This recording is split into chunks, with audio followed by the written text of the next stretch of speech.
Good afternoon. My name is Greg Torres. I'm the president of Mass Inc. and the publisher of Commonwealth Magazine, and I'd like to welcome you and thank you for joining us for today's debate. This is the third single-issue debate that we've organized in the last two election cycles as part of an event series we call Open Minds. And since we could not present this series free of charge to the public without the generous support of sponsors and partners, we would like to acknowledge two of them at the outset today and have them make some brief remarks. First, the Nellie Mae Education Foundation. For over 10 years now, Nellie Mae's grant-making has supported both our research program and various event programs. For that, we are extremely grateful.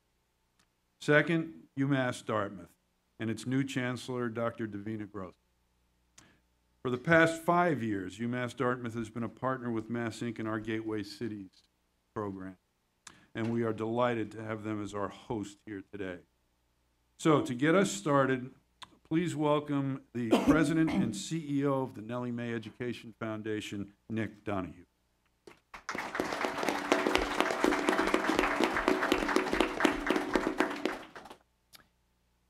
Thank you, Greg, and good afternoon, everyone. Thanks to Mass Inc. for inviting me to come here and say a few words, and to the University of Massachusetts at Dartmouth for hosting this important event at this fabulous facility. And welcome to the candidates who are obviously the focus of today's debate. My name is Nick Donahue. I'm the CEO of the Nellie Mae Education Foundation. We're the largest charitable foundation in the region dedicated to education. Our mission is about reshaping education so that all learners, especially those who live in underserved communities, are prepared to succeed in the 21st century economy. Candidates are here today to talk about the American dream, and education is at the heart of achieving that dream.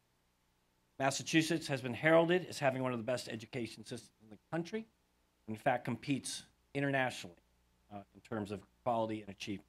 This is something we should all be proud of. However, we still have a lot of work to do. We have too many kids coming out of high school who are not fully prepared for college, work, and life. The gateway cities in particular have a unique set of challenges. The schools have an average four-year graduation rate of 63%.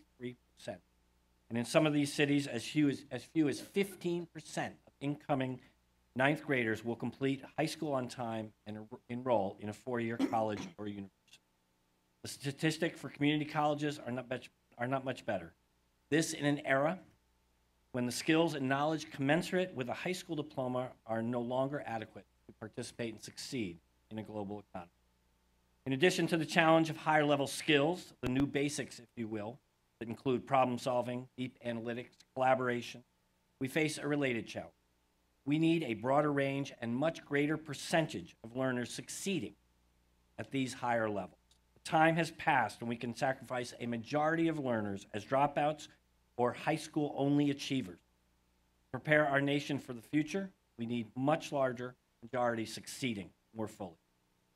This is economically practical and morally indicated for a society such as ours that prides itself on offering real dream-attaining opportunities through education.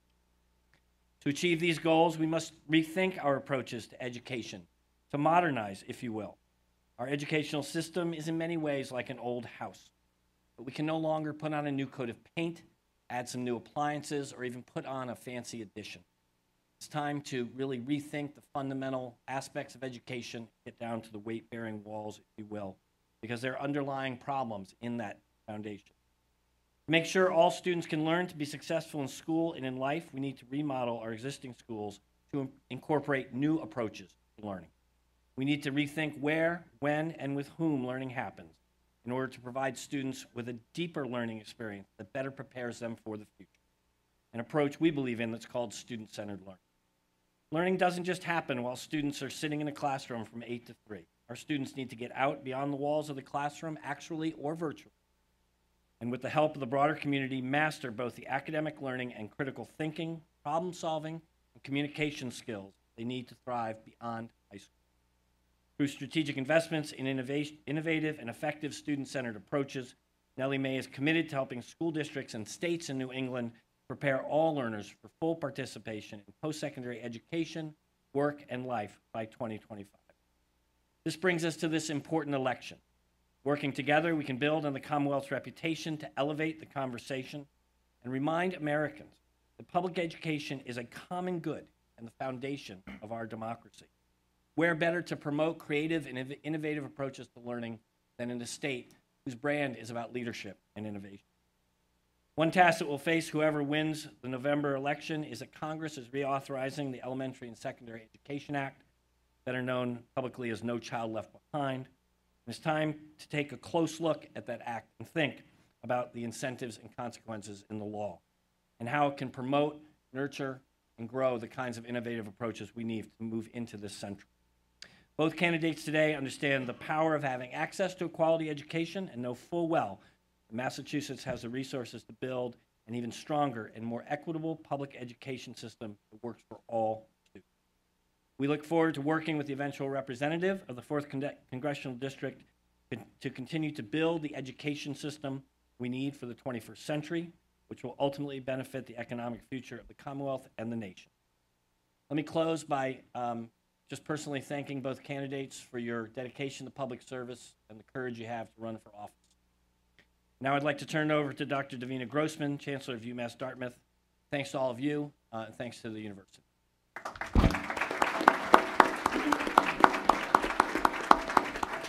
Good afternoon to all of you.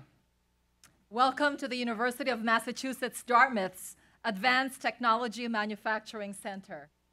And I wish to convey my gratitude to Mass Inc., Commonwealth Magazine, and the Nellie Mae Foundation for sponsoring this debate, and to the staff at the ATMC for your efforts to make this event a success. So let's give them a round of applause.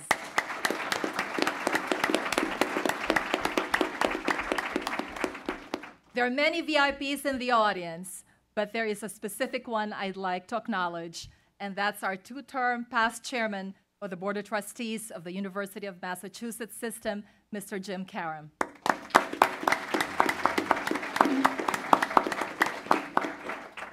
I also want to thank our candidates, Joe Kennedy III and Sean Bilot, for demonstrating your commitment to the public good by placing your names on the ballot and by subjecting your ideas and your lives to the scrutiny of the citizens of the 4th Congressional District. Democracy can thrive only if good people of integrity, intellect, and courage are willing to step into the crucible. It is fitting that today's American Dream debate is located here at the ATMC.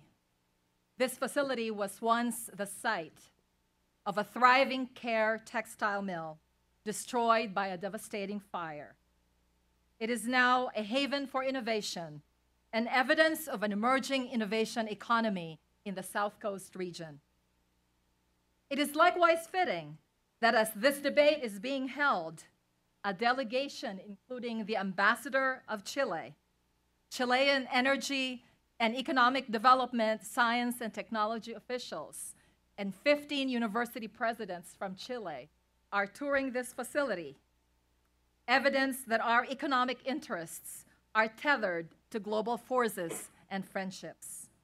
On behalf of the University of Massachusetts Dartmouth and the South Coast region, thank you all for being here and for participating in this American Dream dialogue.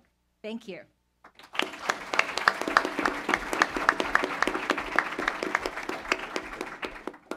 Good evening. My name is Michael Goodman, and I'm an associate professor and chair of the Department of Public Policy here at UMass Dartmouth, and I'll be moderating this evening's debate. In that activity, I'm joined by a distinguished panel of journalists off to your right, including Aaron Frechette, the editorial page editor for the Fall River Herald News and the Taunton Daily Gazette, Bruce Mole, the editor-in-chief of Commonwealth Magazine, and Alan Zarek, news anchor from WSAR 1480 AM radio here in the South Coast. Before we get started with this evening's debate, a brief description of our format and a few ground rules. I'll pose the first question of the debate, and each candidate will have 2 minutes to respond. We will then have 4 subsequent rounds of questions where the press panelist will pose a question that each candidate will have 1 minute to respond to. And then we'll conclude our debate with a lightning round, a series of direct questions that will require much shorter answers, followed by 2-minute closing statements from each of the candidates. Both the panelists and I reserve the right to follow up on any questions to make sure that they're answered, or to ask a yes or no question at any time during the debate.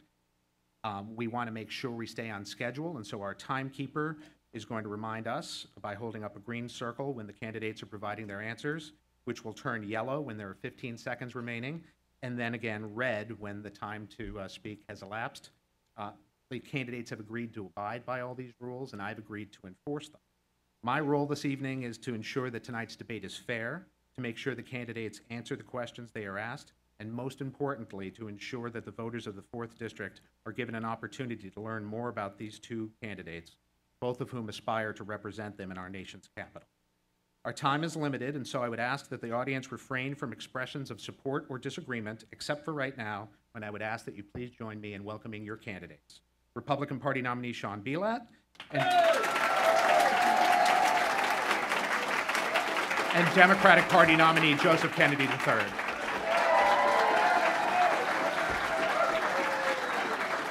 Now, I trust that you've all gotten that out of your system. And so we're going to start with the first question. They'll have 2 minutes to respond, and it's directed first to Mr. Belat. In recent years, the American dream, the theme of today's debate, has been placed under great stress throughout the 4th Congressional District, the Commonwealth of Massachusetts, and the nation at large. Across the country, millions of Americans are unemployed, millions more are working in jobs that don't take full advantage of their skills, or are working part-time involuntarily. Wage and income growth has been at best stagnant, and in many families, there's legitimate reason to believe that for the first time in generations, their children may not end up being better off than their parents. In many respects, the experience of the 4th Congressional District mirrors that of the nation. The parts of the district closest to the Boston area's world-class innovation economy are in many cases thriving, thanks to their highly skilled and well-educated workforce. But other parts of the district, including communities here on the South Coast, have largely been left behind, hobbled by low levels of educational attainment and limited connections to the 21st century industries that have been driving so much of the state and nation's growth in recent years. But this divergence of destinies that threatens what many consider to be the American dream appears to receive little attention in today's Washington, where our national political institutions seem to be unable to accomplish even the simplest tasks. And so my question first to Mr. Belat is, if elected to represent the 4th District in Congress, you will be a freshman and quite possibly a minority member of the 113th Congress. Given the way Washington currently works, what can the voters of this district reasonably expect their next congressman to do that will make a real difference in their lives? Please be specific, sir. Well, first of all, thanks for hosting today. Thank you to the questioners. Thank you for you all coming out. It was interesting when they asked for the applause. It was like the State of the Union. One half of the room applauded for me, one half applauded for Joe. Fun to watch. I would say this. There's really two fundamental roles of a federal representative, the first of which is constituent service. So at the end of the day, your job in Washington, in Congress, is to represent the needs of your constituents on a very one-to-one person basis. People need help with things like Social Security or military benefits or whatever, they go to their congressman. So that's the big number one. Number two, though, is looking for ways to use federal authorities, federal responsibilities, federal funding where appropriate to help the local economy. So, for example, South Coast Rail. That's an appropriate place for congressional help, congressional oversight, speeding of permitting, et cetera, to bring the rail to the South Coast and to make use of assets that we have down here that aren't available right outside of Boston. Fall River has the second deepest port in the state, and in terms of short sea shipping, moving freight from place to place along the coast, it's ideally suited for that, but not used for that. It's an opportunity. It requires federal contribution in order to do that. That's the sort of thing I'd like to go down to Washington and do. Thank you. Mr. Kennedy. Thank you, Michael. I want to thank Mass Inc. and UMass Dartmouth and all of the audience members here for joining us. I also want to thank the panelists as well. And Sean, thank you very much for joining here this afternoon as well. I think that the 4th Congressional District deserves and should expect to have a Tyler's advocate for them representing their interest and their needs in Washington. And that means really fighting for their priorities, whether that's jobs or education, access to an education, retirement, security, and infrastructure projects. And I think there's really one candidate here this evening that has, who's values meet those priorities. And I think what you're going to hear tonight is a longer conversation about really what those priorities are. Now, I believe wholeheartedly that this country was founded on a very basic idea, that every person deserves to be treated fairly by their government and by each other, and that we are strongest when each and every person has access to opportunity, and that government has a role in shaping that framework to provide access to that opportunity. Now, there's some things that we can do right away in order to get things going, and I think that begins with jobs in the economy. And jobs and small businesses that are the lifeblood of our economy, particularly throughout the 4th District, they need a pro-growth environment in order to thrive. And that means, I think, smarter business environmental regulations and a simpler tax code. But that also means an educated workforce. It means investments in infrastructure like South Coast Rail. And it means support for local community and economic development programs like the redevelopment of the Fall River waterfront. There's also bigger issues out there, like making sure we have a fiscal or a pathway to get to fiscal responsibility in the long term and getting our debt and deficit under control. Sean has embraced an entirely different set of priorities in the Ryan budget, and I look forward over the course of the debate here talking about those choices and the consequences of those choices in the months and years ahead. Thank you. We're now going to move to our press panelists who are going to ask questions, and the candidates will have 1 minute to respond. Aaron Frissett, editorial page editor at the Fall River Herald News and Taunton Daily Gazette, will ask our first question, and it goes to Mr. Kennedy. Thank you. Given our venue here today, let's start with manufacturing and jobs. Fall River, like many Massachusetts cities, knows all too well the pain that's been caused by dwindling manufacturing jobs in recent decades.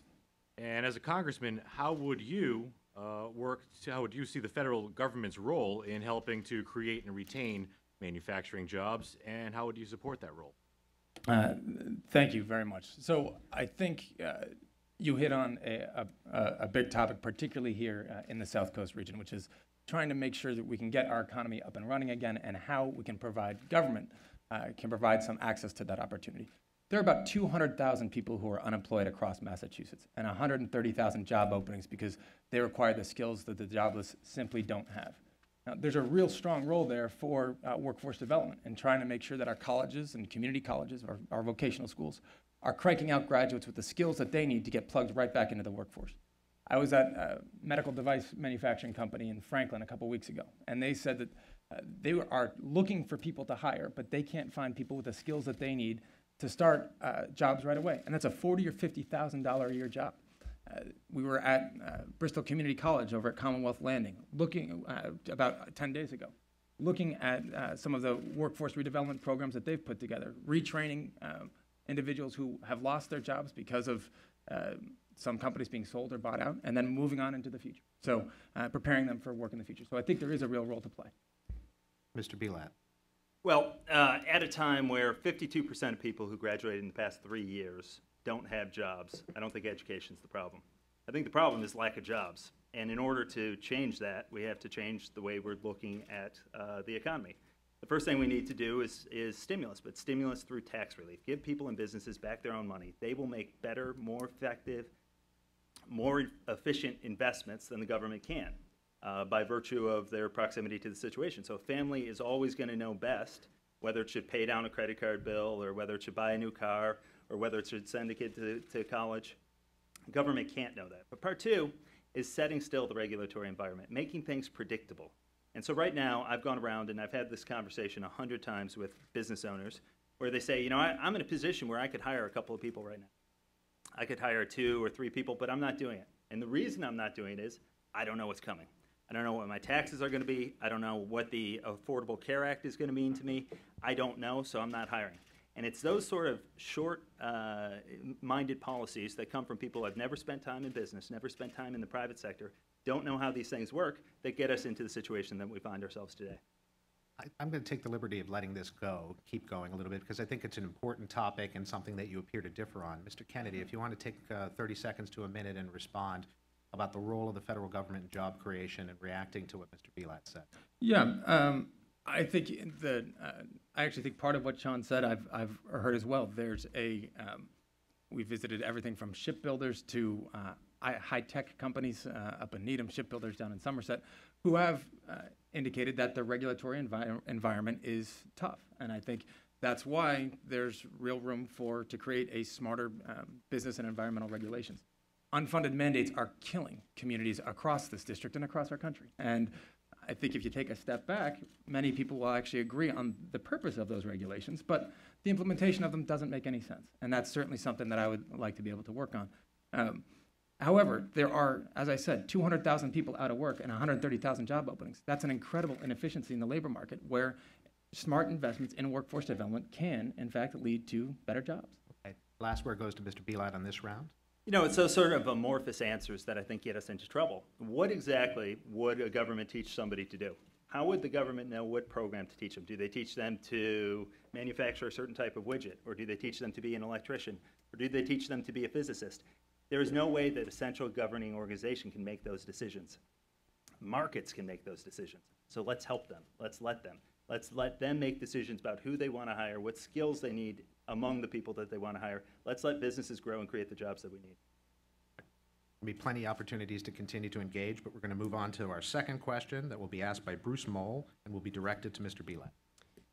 Mr. Belot, you and your rival have very different backgrounds and life experiences. Mr. Kennedy was in the Peace Corps, you were in the Marine Corps. Mr. Kennedy worked in the public sector, you were in the private sector. Financially, you also seem to be from very different places. According to your financial disclosures, if I understand them correctly, Mr. Kennedy's form indicates he has personal stock holdings of between $140,000 and $875,000. And he is a discretionary beneficiary of trust funds worth, again, if my math is correct, between $15 and $55 million. Mr. Belot's forms, they indicate you have modest stock holdings. They're kind of embarrassing. And lots of student debt.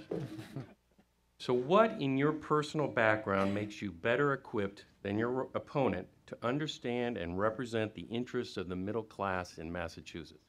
Yeah, so I'd say a couple of things. First, the Marine Corps experience does mean something. One of the great things about the military is it's a leveling ground.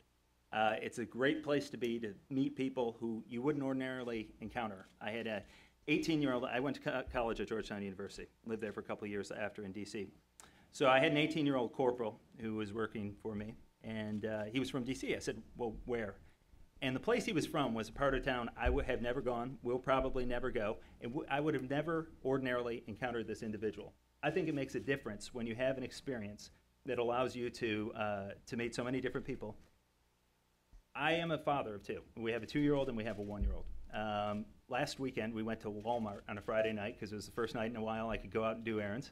And we're shopping, and diapers are $20. Formula's $25. You go and you fill up at the gas pumps, and it's $4.10.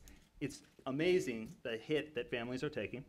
I think it's really important, though, that we send people to Washington, we send people to Beacon Hill who have experience in business, who understand how to get companies going, and in that way allow families to take care of themselves and provide for themselves and meet their own needs. Mr. Kennedy. Thank you. I'm very proud of my record of public service as a Peace Corps volunteer, helping a group of guys that were getting terribly exploited by some big companies and literally getting pennies on the dollar, or pennies on nearly the $100 that these big tour companies were charging and making money off their hard work. I'm very proud of the work that I did as a legal aid volunteer, helping families who were getting kicked out of their homes, often through absolutely no fault of their own, yet being forced to fend for themselves in the midst of a foreclosure crisis. And I'm very proud of the work that I've done standing up for the people of Massachusetts and representing the people of Massachusetts in the courtroom each and every day. And I think those experiences are very valuable in terms of giving me the experience moving forward to represent the people of the 4th Congressional District in Washington. I'm proud of the endorsements that I've received across this campaign from the Massachusetts Coalition of Police and the State Police Association of Massachusetts. They clearly think my experience qualifies me to be the better candidate in Washington. And I'm proud of the record that I have. Our final question of the first round comes from Alan Zarek of WSAR AM 1480. Given that you'll represent a district that includes some of the Commonwealth's more economically stable areas, Brookline and Newton among them, and at least one gateway city in Fall River, how do you hope to balance what each community wants and may need from various line items in the federal budget? I'm sorry, was that question to me or to That Joe? question is directed to Mr. Kennedy. So I think there's one of the great, I think, opportunities that the fourth district actually has is it represents a diverse need or a very diverse economic outlook across the district. You touched on that a little bit at the beginning. But there are some common threads that you can see when you start to peel back the layers. And it's really, I think, reflective of some of the needs that you see across the country. You've got parts of this district that are tapped into that innovation economy and that high-tech economy that's powering the greater Boston area. You've got some world leaders like EMC Corp, a world leader data storage. Their global headquarters are in Hopkinton. Their biggest manufacturing plant is in Franklin. You've got medical companies like Tegra Medical, also in Franklin, PTC, a world-class computer design company in Needham. You've also got an extraordinarily proud and historic work ethic and tradition of innovation through many of these gateway cities, including here in Fall River. And so I think really what the strategy in Washington has to be trying to leverage the strengths that you have in all of those areas to come up with a comprehensive development. I'm sorry. Mr. Bilat. You know, when I go around and I talk to people around the district, I hear the same thing. It's jobs in the economy, jobs in the economy, jobs in the economy. It affects people differently in Brookline and Newton than it does in Fall River and Taunton, but it's still the same issue. The question is, how do we get back on our feet? How do we grow the economy and create jobs and create the economic stability and the country that we all want to see? And again, I think coming at that from the perspective of having been in that place, of having created jobs, of having worked in companies, of having seen how they grow, I think that's absolutely essential to any solution, to understanding what it is we need to do to get back on our feet as a country. We're all in this together. I'm going to use an example that just occurred right now. I go around, I'll shake people's hands. Sometimes people won't shake my hand because they say, well, I'm a Kennedy supporter or Warren supporter, or I'm a Democrat or you're a Republican. We're all in this together. We're all Americans. We're all fighting for the same thing. I believe that Joe absolutely wants what's best for the country. I absolutely believe that. We have different ways of getting there. That's healthy. That's what's supposed to happen. And I think as long as we remember that we're all rowing in the same direction, all pushing for growth in America, a better economy, we'll get a lot further along. Mr. Kennedy. I think, Sean, I appreciate the words, and I think you're right, and I think we've both had that common experience for, and unfortunate when you're out there trying to meet folks, people that will receive your candidacy in different ways. You should be very proud of your record of service and what you've done, and I think you are. But we do have, and I appreciate your sentiment that we are all in this together. I couldn't agree with you more. The issue is the stances that you and I take and how we're going to get there. And your support for the Ryan budget cuts education by 20% across the board. It voucherizes Medicare, passes by some estimates a $6,400 a year bill onto our seniors. It cuts Medicaid for those that depend on it. It cuts $133 billion in food stamps.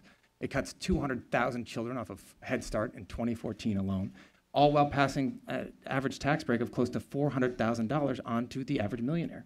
That is not reflective of a society where we are all in this together. That is reflective of a society that ends up where the more have more, and those who are working class and middle class families have to struggle even harder to make ends meet. So direct claim was made about your record, Mr. Bilat, and your position. Sure. 30 seconds, please. I think it's important to realize in any large document that the government puts out, whether it be a budget or a health plan or whatever, there's going to be things you agree with, things you don't agree with. To say because Sean has said supportive things about the Ryan budget, he wants to, throw poor people out on the street, throw the seniors off a cliff, is the kind of rhetoric that gets us to the partisan divide in which we find ourselves today. I think that's a good segue into the first question of our second round, which will come from Aaron Frechette, and it goes to Mr. Kennedy. Thank you. Spiraling healthcare costs have become a huge burden on businesses, individuals, and families. As various parts of Obamacare are rolled out in the coming months and years, the next Congress may be forced to make some decisions about the law's future. What is your stance on the Affordable Care Act in its present form, and what, if any, areas would you seek to amend and or repeal as a member of Congress?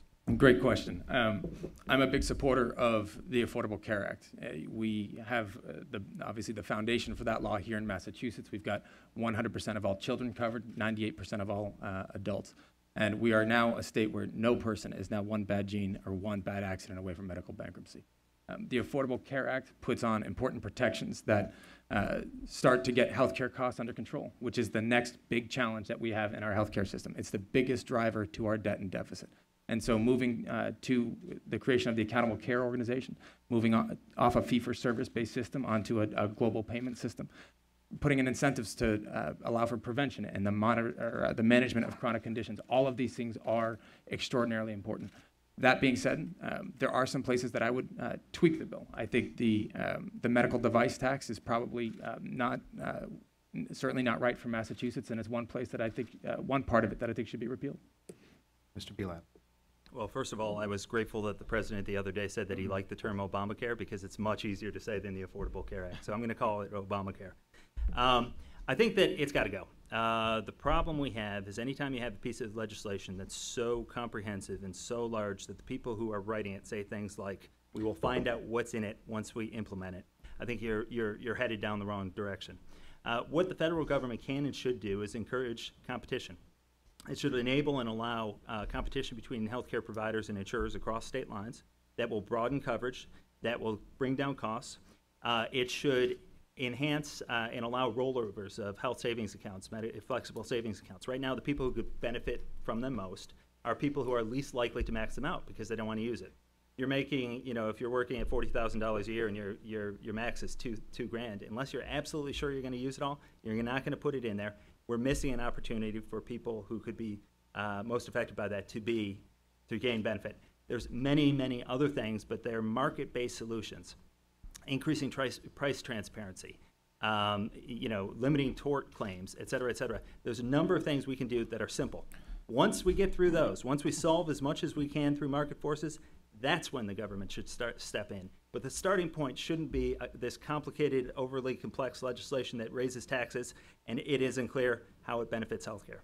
So just a quick follow-up. So, Mr. Bilat, are you saying that you would amend or repeal Obamacare? Repeal. You would repeal Obamacare? Okay, just want to make sure. I think it's just too complex a bill to try to take pieces and parts out of it. If you take one tax out, how do you then fund some of the other components? You can't just, it's like a Jenga. Is that the game with the blocks where you pull it and the whole thing falls? Yeah, thank you. And Mr. Kennedy, could you cite any other areas where you would seek to amend the Affordable Care Act? I think so. There's a couple places that I think you can tweak it, but I want to say that again, I'm a big supporter of the bill as a whole, and I think it did create the right start to create the right framework to get everybody covered, one, and now to set the right framework moving forward for getting the cost containment procedures that we need. Medical device tax is one place I would look at. The other piece that, under certain circumstances, I might take a further look at would be the tax on some of the most expensive health plans. But again, that's something that I'd need to look at a little bit more carefully as well. Our next question comes from Bruce Moll and is directed first to Mr. Kennedy. Mr. Kennedy, job creation is crucial to the pursuit of the American dream, but some jobs stir a little more controversy than others. The Mashpee Wampanoag tribe is asking the federal government to allow it to take land in Taunton into trust for the tribe so it can build a casino there. Even if the federal government approves the request, there are likely to be lengthy court challenges because of a 2009 U.S. Supreme Court decision that limited the federal government's authority in this area. Do you support the Indian casino in Taunton, and would you vote for legislation that would make it easier for tribes to take land into trust? I think it's a great question, and certainly a question that's extraordinarily important for the Taunton and the surrounding communities of Taunton. Couple of points to make with it. One is, I think this really is a question that's up for the people of Taunton and the surrounding communities to decide. So the location, wherever that the casino is going to be placed, certainly the residents of the community should know. But also the community, the residents of the surrounding or neighboring communities, the abutting communities, should also have a say in that as well. The devil is going to be in the details, right, about how much money is turned back over into the communities, what other development options should be there. I think the real push for casinos, though, is it underscores the greater need for job creation. And I think there's putting all of the developmental eggs in one basket for casinos is not the right approach. I think we need to find additional ways to create jobs. And I think supporting small businesses. They're 85% of all the businesses across the Commonwealth and a huge backbone of the economy down here, giving them the access to credit and that the regulatory environment they need to actually grow is the place to start as well. Mr. Bilat. Yeah, so first of all, I absolutely don't support the land in trust. I think it's very difficult to execute given the Supreme Court decision, but B, I don't think it makes sense to take pieces of land and suddenly say they're tribal and give certain rights away so that casinos can be made. It doesn't make any sense to me whatsoever. Second, I would agree with some of what Joe just said. Look, the issue shouldn't be casino or no casino, and that is a local issue. It should be jobs or no jobs. It should be how do we get this economy going? And this is where I think we come back to that difference again. I think the way we do it is by letting businesses and individuals make their own decisions about how to invest, how to grow, how to allocate capital. That's how we're going to get the best outcomes, most jobs.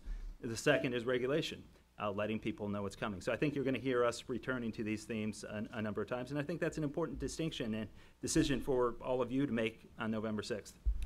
Mr. Kennedy, I was unclear on your position on the land in trust. Would you support legislation to make it easier to take tribes' lands into trust? I think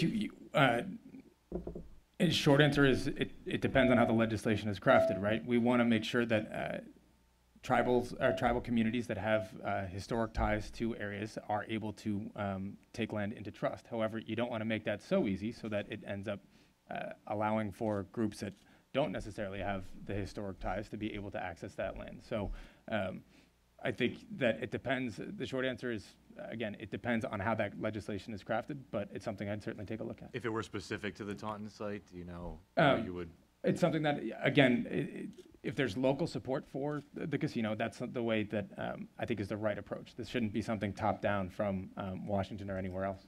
You both said you support local sentiment on this issue. How do you personally feel about a casino in Taunton? Do you favor it or oppose it? Let's do 30 seconds each. First, it's not going Mr. to be Bilat. down the street from my house, and I think that that's a really important component. I think I'm not against casinos, but I do think local residents should have the ability, and they should be the sole deciders of what's best for their communities. I think the more you can push decisions down to the local and state level, the better off we'll be in terms of outcomes. I actually agree with Sean on this one. I hate it when that happens. It's okay to agree. It is, as I said, it's going to be in the details of the proposal, right? And it's going to be in the details of what is it going to give back to the community? What are the long-term impacts of the community? What are the mitigation techniques that are going to be put in place about traffic and taxes, and how much is going to be returned to the community? So neither of you have a philosophical opposition to gambling? Philosophical, no. I think that the better path forward, though, is a creation of a pro-growth environment to create jobs. I think casinos provide one pathway for that, but that's not going to be that's not going to solve the job creation issue that we need. I think we're going to move on to the next question, the final one of our second round, from Alan Zarek from WSAR. It goes first to Mr. Bilat. There is one thing that each of you already expressed support for in your opening statements, that being South Coast Rail. Now, given that there is no funding source identified right now, and that several of the communities along the route, including Stoughton, have promised legal action, and Fall River's current opposition to a layover station that was announced earlier this fall, is this something we can reasonably expect to see operational in our lifetime? I'm optimistic that it could occur in our lifetime. I do admit there are some significant hurdles. In Congress, my role would be to help with appropriate funding through transportation dollars that can and should be used for these sorts of projects, and to help with permitting at the federal level.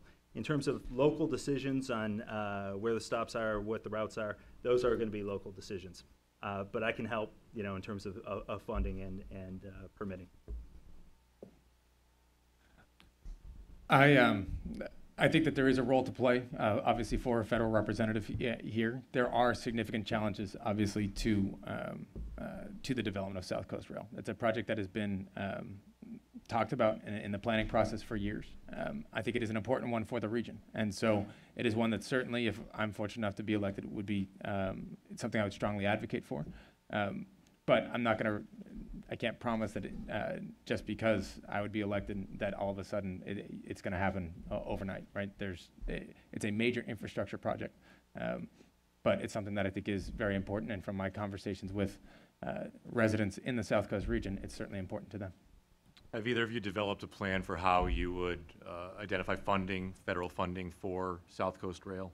Well, here's where I think it is useful to send somebody down who's going to be in the majority party in Congress. I think it's going to be easier to get transportation funding and other money that's appropriate for Massachusetts being in the majority party. I would work with the other members of the congressional delegation, obviously, and push for that. It won't be easy. I think it's doable. Mr. Kennedy, a brief response?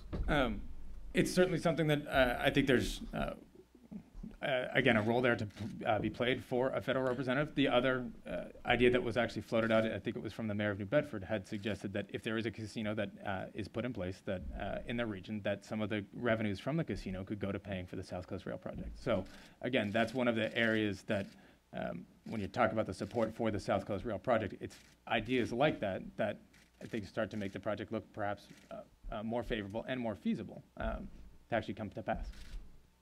Moving on to our third round, the next question comes from Aaron Frechette, and it's directed first to Mr. Kennedy. It's tough to get the country moving in the right direction at all when Congress can barely pass basic bills, never mind transformative legislation.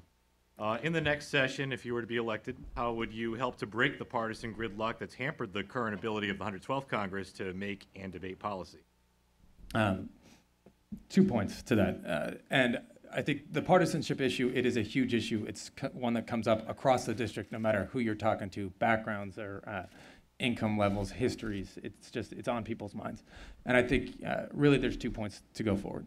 One of which is I spent the last several years as a prosecutor. And as a prosecutor, you take an oath and you swear to uphold the Constitution, and you try to come up with these resolutions to cases that balance punishment and rehabilitation.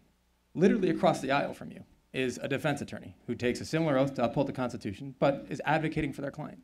And in the vast majority of cases, if you take a step back, you realize that you're trying to come up with a fair resolution to a case, and you're able to reach a resolution on the vast majority of those cases. So as tough as the atmosphere can be sometimes in the courtroom, I think I've got some experience that says, let's try to find a way forward.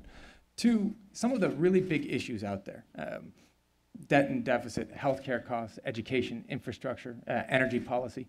These are generational challenges. And being able to recognize that for me, kicking these decisions 2 years or 4 years or 6 years down the line, they're still going to be my problem because we're in that generation. Being able to take a longer term view, understanding what the real answers should be to these questions, the partisanship starts to fall to the side. So I think that's a benefit as well. Mr. Bielak.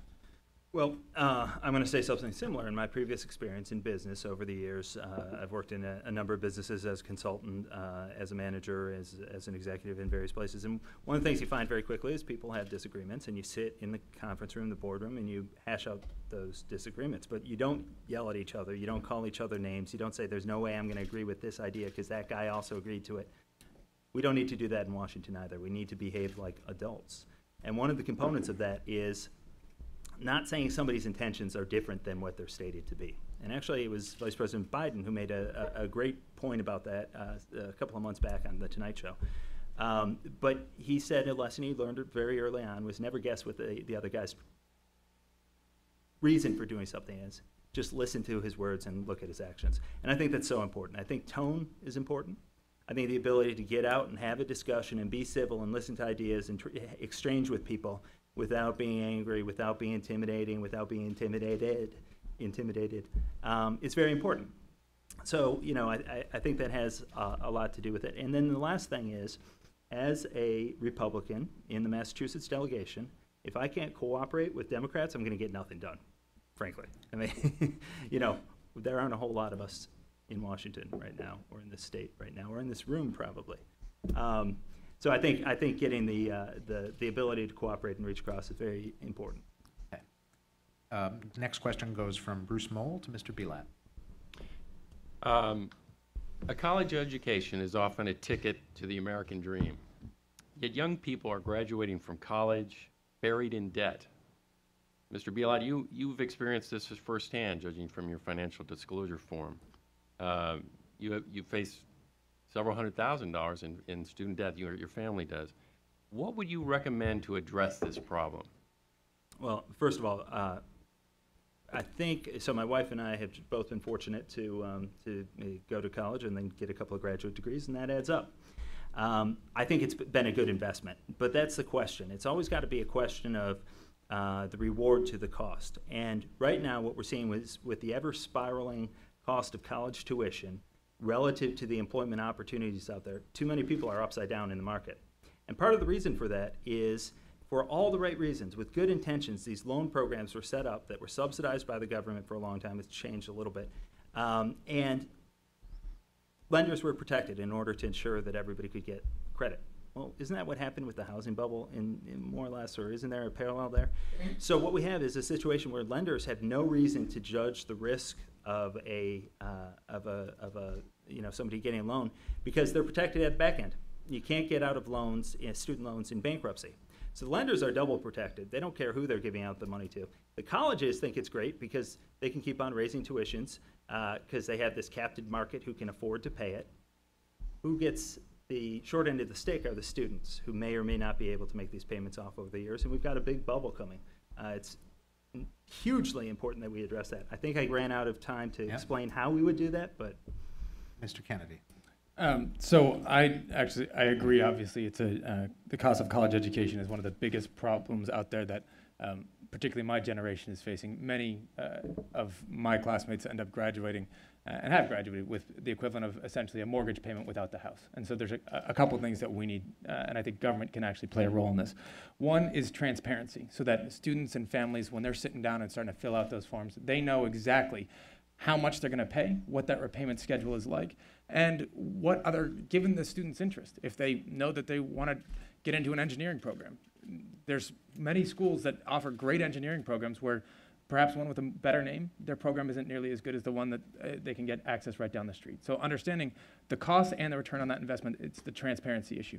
Two, it's making sure we keep college affordable. And I think that means keeping the interest rates on student loans low and making that education tax credit permanent.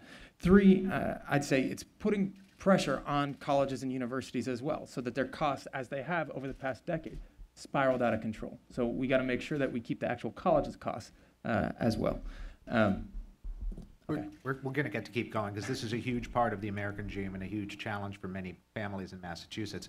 Mr. Bilat, you had mentioned the fact that student debt is not protected in bankruptcy. That is, there's no escape from it. Do you believe that should change? Absolutely, absolutely. When you take out the market dynamics, you get skewed results.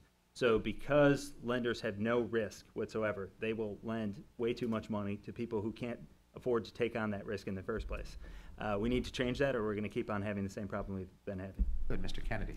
I think that's certainly something I would look at. I'm not quite certain whether we should necessarily amend the bankruptcy code there. What I would say is I think that is really where government can, if we're not going to change it, can exert some pressure. Lenders get a huge benefit from knowing that those debts are not going to be discharged. So there's an incentive there to try to keep those interest rates low. You take that, you remove that protection from bankruptcy, from the bankruptcy code, those interest rates are going to skyrocket. The other thing to remember, though, is that I do believe that access to education and college is an essential part of the American dream. The Ryan budget, which Sean has endorsed, cuts 1 million people out of Pell Grants over the course of the next decade. So there's some real choices here about the path forward and how we're going to keep college affordable and that pathway affordable.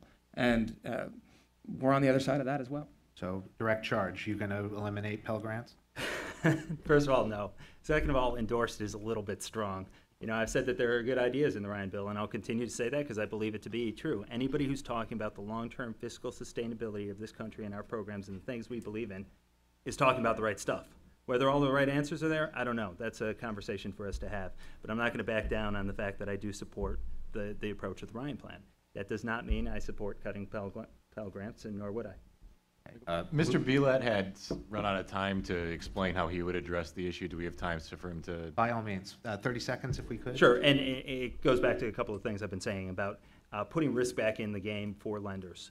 Not allowing colleges whose tuition exceeds the cost of living adjustment each year or GDP, we can figure out what metric it would be, to receive the full amount of loans so that they have an incentive then they have fewer customers who can essentially pay for their product. And third, having programs by which you can work those down. You know, I think the public service scholarships, I think those are great. I'd love to see more people spend more time doing public service, whether it's a 2-year stint as a cop or in the Marine Corps or in the Peace Corps, whatever it may be. I think that's good for the country. I think it's good for you know, our citizens. Last word quickly to Mr. Kennedy. If, or we can move on, I'm easy. Okay, that's fine. Next question comes from Alan Zarek to Mr. Kennedy. There are some political dominoes that could fall depending on what happens in November, both in Massachusetts and nationally, given that John Kerry might become Secretary of State in 2013 if President Obama is reelected. That would create an opening for a Senate seat. Governor Patrick, of course, leaves office in 2015. Question is, do you plan to serve in the Massachusetts 4th for a limited period of time, perhaps 2 or 3 terms, or do you want to make a career of this, as Barney Frank did? In short, how do you see your political future, short-term and perhaps long-term? With all due respect, I have won one primary, right? We've got, and there's a number of people in this room that are working very hard to make sure it stays that way. So I've got a long way to go before I get anywhere near anything else. I'm honored to be the Democratic nominee for this position. I am going to do all that I can to try to get elected in November, and I fully intend to serve out that term and take it from there. The beautiful thing about Congress is that you're up every 2 years, and if the people of the 4th District don't think I'm doing a good job, I have full faith and confidence that they'll let me know. So I have no intention of saying that this is something I'm going to do for the rest of my career. It is something that I would like to be able to do if I can. Mr. Bilat. First of all, that's an awful lot of dominoes, so I just want to express my reluctance about that. But second of all, I have no intention of doing this for a career. I just, you know, I've got other things I want to do. I see a time in America's history where I think I can contribute, where I think I can bring something to the table. The experience I have in business, in the military, is particularly important in a time where we have a stagnant economy and we have, you know, real tensions in the Middle East and around the world. I think those are important pieces of experience to bring to the table. That being said, I believe in citizen legislators. This isn't something I want to do for 30 years. I will also say that I will keep a very small war chest. You know, one of the reasons we have such a low turnover in Congress is people have these massive war chests that are very difficult to come over. Joe's been able to raise a massive amount of money. He's outraised almost everybody in the country. That's very difficult for me, as it was with Barney Frank. And whether you want to vote Republican or not, you should always have a choice. And the only way you get a choice is if the playing field is level. And so in order to get there, we need 2 things. We need people in Washington who are going down for the right reasons, not to make a career of it, but to serve the people. And we need you know, a level playing field through campaign finance reform. Mr. Kennedy? I'm glad Shauna brought up campaign finance reform. I'm a big supporter of campaign finance reform. I think that Citizens United decision was a terrible decision. I think that it allows the incentive for one person to write one big check that's going to drastically alter the framework of an election. And it forces every candidate to go out there and to keep raising money no matter when your election is or no matter who you're up against. Our campaign offered back in February to do a pact similar to Scott Brown and Elizabeth Warren to keep super PAC money out of this race. Sean's campaign, the response was, I hope someone comes and spends $1 billion to beat you. If that's the case and that's the incentives, then an actual quote? Yeah, That? yes, Okay. it was a quote. So if that's the scenario, One at a time. If that's what we're doing and if that's what he's trying to do, then we have to keep raising money. I recognize that I've been very fortunate. I'm grateful for all their support that I've received in this race. I would happily sign on to campaign finance reform that removes the incentive and the need for people to go out and continue to raise money. Last word in this round to Mr. Bilat. So, I don't even know where to start here. I don't see a huge difference between an individual or small group of individuals funding a race or a very large group of very wealthy individuals funding a race. Either way, the politics of it are skewed by the money coming into the race, period. Like I said, Joe has outraised almost everybody in this country. He set up a second committee in July so that he can raise more money for other candidates. I don't see any way in which me saying having somebody else come in to level the playing field is something to be scoffed at or scorned. What we need are candidates who are going to get in this, talk about the issues, and not spend all their time raising money. We're going to move on to the next round because we're in the home stretch here. There'll be opportunities to engage to come. First question of the fourth round comes from Aaron Frechette and is directed first to Mr. Belat. Thank you. The rights to life, liberty, and the pursuit of happiness are key parts of the American dream. In order to afford all residents of those rights, Massachusetts has challenged the constitutionality of the Defense of Marriage Act, which prohibits federal recognition of same-sex marriages performed here in Massachusetts and in other states where same-sex unions are allowed. Two-part question: would you support repealing the Defense of Marriage Act? And just in general, what is your philosophy on extending equal rights to all Americans, including? Yeah, so the first answer is no. You need some sort of framework, some sort of legal construct to where you have a state that recognizes a gay marriage and a state that doesn't. There has to be some way of having, you know, a legal exchange there. There may be better ways, but you know, at the present, I think you can't ignore that. Second, I think that anytime you have property rights or investment or money that belongs to individuals, government needs to stay out of it, period, end of story. I don't really care who the people are or why they have that agreement or relationship. They have a set of legal rights to their own money and property. I think that's sufficient to allow, you know, any sort of transaction or arrangement.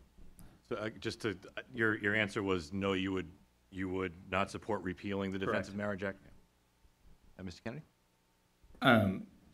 I think that this country is losing a strong advocate for rights of gays and lesbians in Congressman Frank. And this comes back to me to be a fundamental issue of basic fairness. I don't believe the government should be able to tell you who you can and cannot love, who you can and cannot marry. I would support the repeal of the Defense of Marriage Act. I am a big supporter of ENDA as well, to make sure that everybody has the freedom to not be discriminated against in their place of work.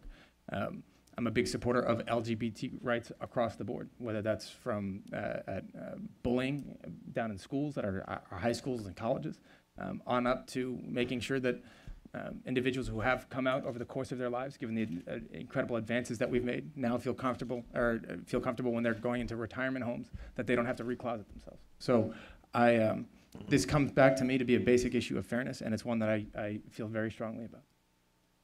Thank you. We're now going to move to our lightning round of questions where the press panelists and I will pose a rapid series of direct questions to each candidate who we expect to keep their answers brief. In most cases, a yes or no or a sentence or two response should suffice. Our first question will be posed to Mr. Kennedy and will come from me. If you're elected to represent the 9th District in Congress and a constitutional amendment designed to remedy the Supreme Court Citizens United decision comes to a vote, will you vote to support this amendment? Yes. Mr. Belat? No, well, only if it contains fundamental financial campaign finance reform. So it would have to come with some other stuff. A fix. Yeah, okay. We don't want a whole bunch of people raising a whole lot of money from a whole bunch of rich people and then nobody having a way to counter that. Understood. Mr. Frechette. Thank you. Ballot question 2 proposes to legalize physician-assisted suicide for terminally ill patients who are determined to be mentally competent to make the decision to, as proponents describe it, die with dignity. Will you vote to support this ballot question? Mr. Belat. No. No. Okay. Mr. Moll. Which current member of Congress do you most admire?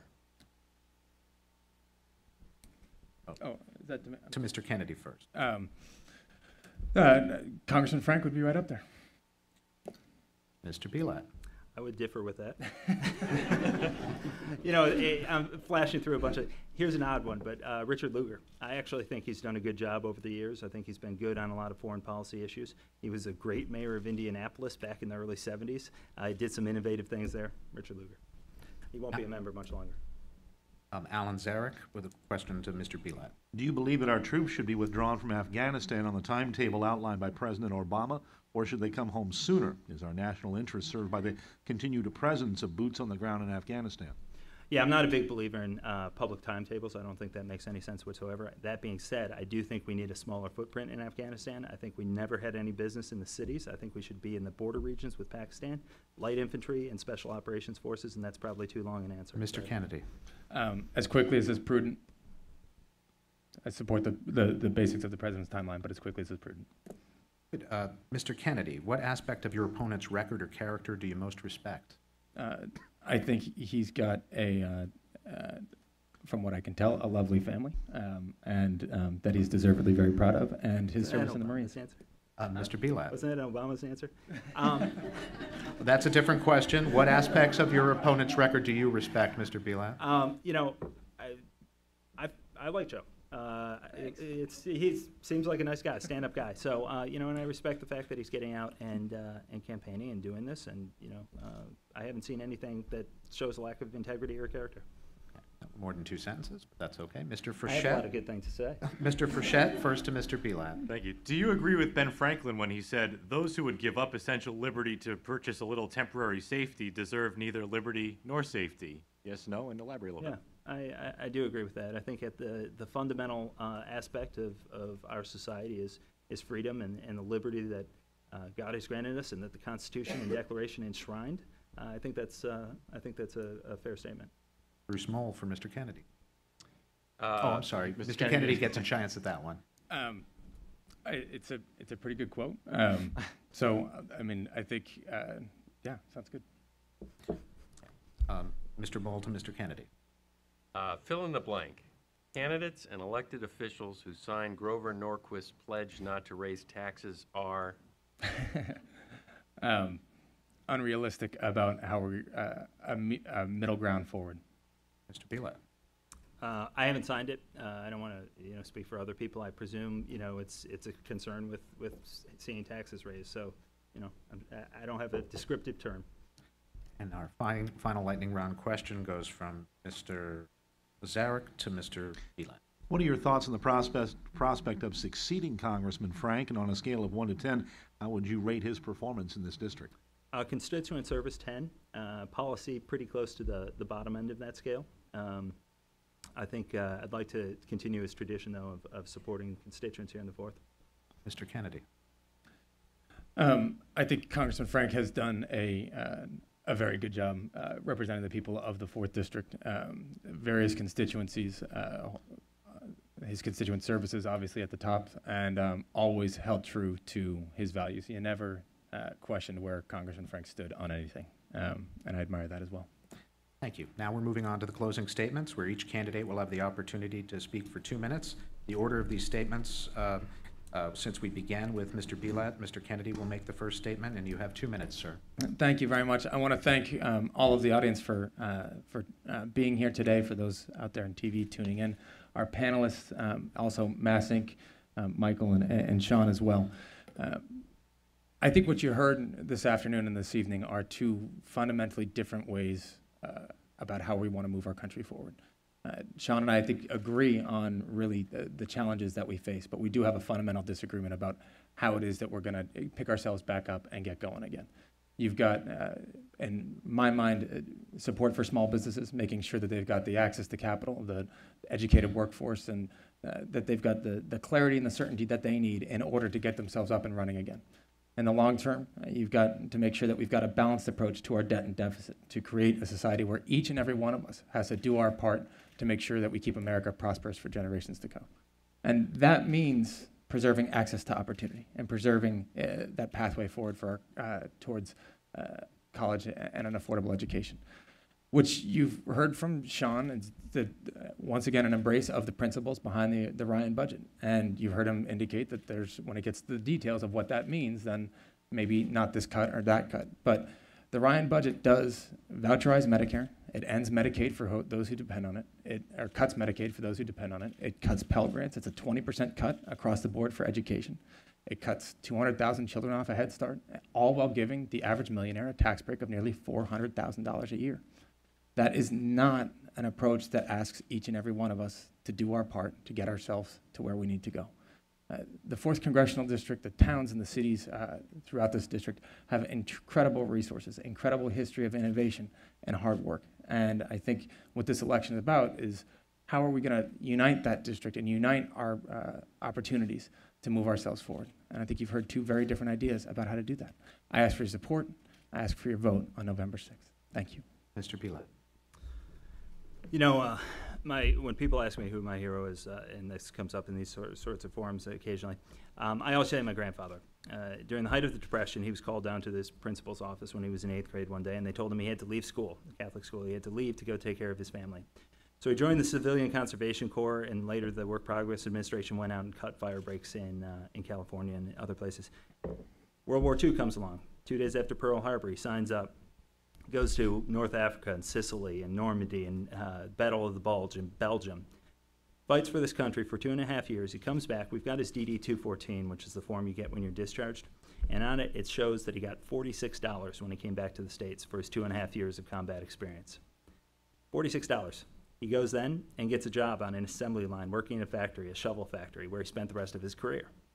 And because of his hard work, because of his contribution, he didn't ask anything else. He just contributed. He just gave to this country, gave to his family. Because of that, my dad was able to go to community college, enlisted in the Air Force.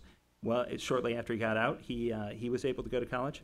My mom worked 3 jobs while he did that. She was a school teacher for 30 years. Because of their hard work, I'm sitting here today. And that's amazing. And that is what is fundamentally unique about this country. That is what the American dream is about. And that is why we need to send people to Washington who get it, who want to protect that, who realize how precious it is. In order to do that, though, we need to send the right people. We need to send people who aren't going because they want to be there for a career. People who have experience in the real world, in business.